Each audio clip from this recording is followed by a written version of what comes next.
ಅಲ್ಲ ಕಣೋ ಬಂಗಾರಿ, ಯಾಕೆ ಹಿಂಗೆ ಮಾಡಕ್ಕೆ ಹೋದೆ? ನಾನೆಲ್ಲಮ್ಮ ಮಾಡಿದೆ, ಬೆಳಗ್ಗೆಯಿಂದ ನಿನ್ನ ಜೊತೆನೇ ಇಲ್ವಾ? ಹೌದಲ್ವಾ, ನೀ ಬೆಳಗ್ಗೆಯಿಂದ ಎಲ್ಲೂ ಹೋಗೇ ಇಲ್ಲ. ಮತ್ತೆ ಯಾಕೆ ಹಿಂಗಾಯ್ತು ಅಂತೀನಿ. ಅಮ್ಮ, ಈ ಊರಲ್ಲಿ ಸುಂದರಿ ವಿಚಾರವಾಗಿ ಯಾರೇ ಏನೇ ಮಾಡಿದ್ರು ನನಗೆ ಬಂದು ಹೊಡಿತಾರಮ್ಮ. ಇದನ್ನ ಆ ಸಚ್ಚಿ ಅಣ್ಣನೇ ಕಳಿಸಿರ್ಬೇಕು.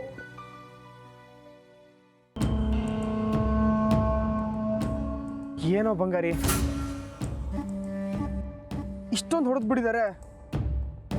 ನಮ್ಮ ಹುಡುಗರು ನಾನು ತಡೆಯೋಷ್ಟೊತ್ತಿಗೆ ಇಷ್ಟೆಲ್ಲ ರಾದಂತ ಮಾಡಿದ್ದಾರೆ.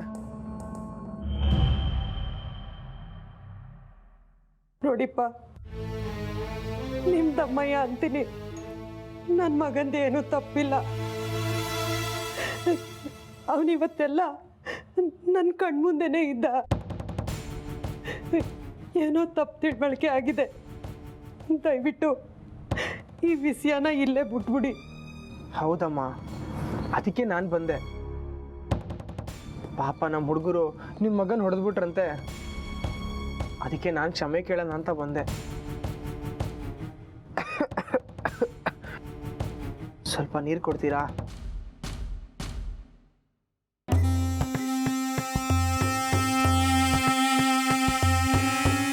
ಬಂಗಾರಿ, ತ್ರಿಪುರ ಸುಂದರಿ ಅಂದರೆ ನಿಂಗೆ ಇಷ್ಟ ಅಲ್ವೇನೋ?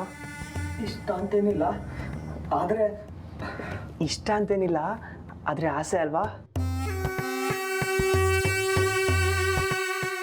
ಇಷ್ಟನೂ ಪಡಬಾರ್ದು, ಆಸೆನೂ ಪಡಬಾರ್ದು. ಯಾಕೆಂದರೆ ಸುಂದರಿ ನನಗೆ ಸೇರ್ಬೇಕಾಗಿರೋ ಹುಡುಗಿ.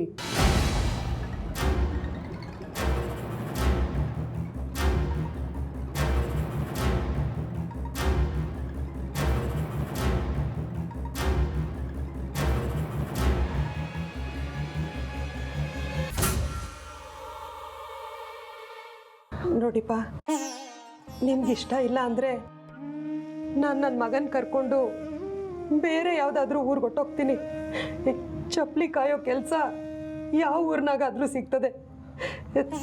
ನಿಮ್ಮ ಕೈ ಮುಗಿತೀನಿ, ನನ್ನ ಮಗನ ಜೀವಕ್ಕೆ ಏನು ಮಾಡಬೇಡಿ. ಅಯ್ಯೋ, ನೀವೇ ಊರು ಬಿಟ್ಟು ಹೋಗ್ಬೇಕು? ನೀವಿಲ್ಲೇ ಇರ್ಬೋದು. ಸ್ವಲ್ಪ ಜಾಸ್ತಿನೇ ಗಂಟ್ಲು ಕೆರ್ತಾ ಇದೆ, ಒಂಚೂರು ಉಪ್ಪು ಕೊಡ್ತೀರಾ? ಸ್ವಲ್ಪ ಜಾಸ್ತಿನೇ ಕೊಡಿ.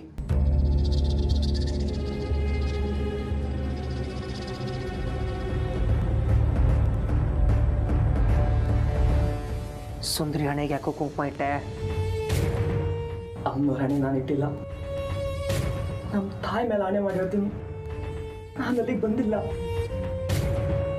ಅಂದರೆ ನನ್ನ ಕಣ್ಣಾರೆ ನೋಡಿದ್ದೆಲ್ಲ ಕಣ್ಕಟ್ಟ? ಸುಳ್ಳು ಬೊಗಳ್ತಿದ್ಯಾ ನೀನು? ಅಲ್ಲಿ ನನ್ನ ಮದುವೆ ನಿಶ್ಚಯ ಆಗೋದಿತ್ತು. ನೀನು ಸುಂದರಿ ಹಣೆ ಕುಂಕುಮ ಇಟ್ಟೆ ಎಲ್ಲರ ಮುಂದೆ, ಎಲ್ಲ ಹಾಳು ಬಿದ್ದೋಯ್ತು. ಇದಕ್ಕೆ ನಾನೇ ಸಾಕ್ಷಿ. ಏನೋ ಮಾಡೋದು ಇವಾಗ?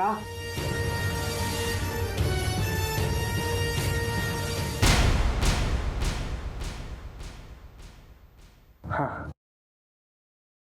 ಅಮ್ಮ, ಇನ್ನೊಂದು ಸ್ವಲ್ಪ ನೀರು ಕೊಡ್ತೀರಾ? ನೀರಾ? ಹಂಗೆ ಅದೇ ಇದಲ್ಲ, ಬಿಸಿ ಮಾಡ್ಕೊಂಡು ತಗೊಂಡು ಬನ್ನಿ. ಈ ಪಾಟಿ ಉಪ್ಪು ತಿಂದರೆ ಗಂಟ್ಲಿನೂ ಕೆಡಕಿಲ್ವಾ? ಅದಕ್ಕೆ ಬಿಸಿನೀರು ಕೇಳಿದ್ದು. ಬಿಸಿನೀರಿಗೆ ಹಾಕೊಂಡು ಕುಡಿದ್ರೆ ಗಂಟ್ಲು ಸರಿ ಹೋಗುತ್ತೆ.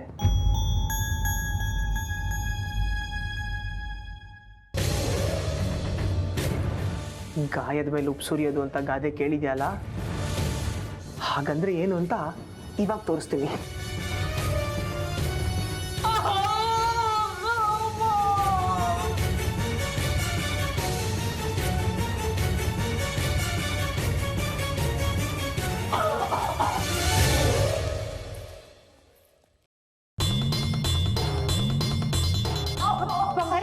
ಏನಾಯ್ತು? ಅಮ್ಮ